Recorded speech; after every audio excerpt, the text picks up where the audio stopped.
As we approach the summer salmon season, landings in other major North American fisheries are entering a period of temporary or seasonal slowdown.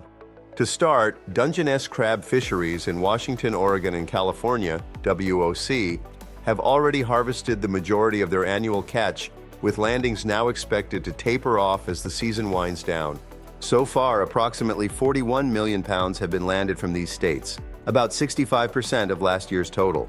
If history repeats itself, delayed fishery reopenings could mean no new season product until early 2026.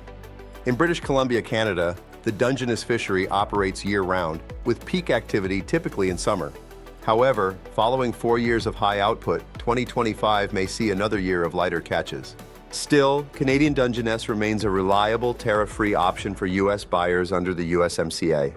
Alaska's Dungeness season has just begun, but it remains the smallest of the producing regions by volume. Preliminary figures point to around 5 million pounds landed last season, continuing a downward trend.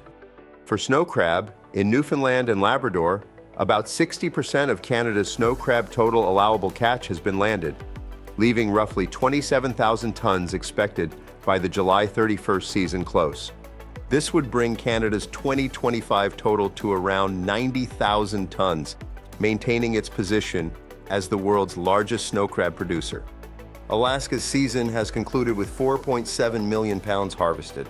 Norway has also nearly completed its 12,000-ton quota, while Russia is still fishing and likely to fulfill its 48,000-ton TAC. However, Russian product remains largely inaccessible to North American buyers due to ongoing sanctions. According to Les Hodges, Canadian snow crab imports into the U.S. are on track to meet or exceed 2024's 112.9 million pounds. Retail continues to account for 60 to 65% of U.S. sales.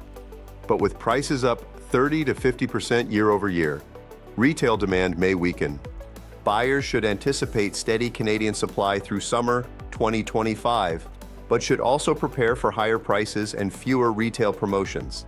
Canadian crab remains the most viable option, both competitively priced and tariff-free, while Norway's high-quality product is less price competitive. Moving on to halibut, Pacific halibut harvests are not only slowing seasonally, but are also lagging significantly behind last year by nearly 1.5 million pounds to date. This follows a record-low TCEY for 2025, with the quota reduced by 5 million pounds from the prior year. As a result, halibut availability is expected to fall short of projections, leading to potential shortages in both fresh and frozen markets as the season progresses. Our recommendation is to secure your Dungeness crab and halibut requirements, as there will be a tightening of supply, and for snow crab to monitor pricing and supply, as the largest Canadian snow crab fishery will come to an end by the end of July. Ending this report with a salmon primer, and the industry should see landings of Alaska sockeye, chum, and chinook start to pick up in the coming weeks, followed by a robust pink salmon year in August. Be sure to subscribe to our Market Insights, as we will start our reporting on summer salmon species week to week. Thank you for joining me for the Tradex Foods 3-Minute Market Insight. This has been Robert Ryerson, reminding you to buy smart and eat more seafood.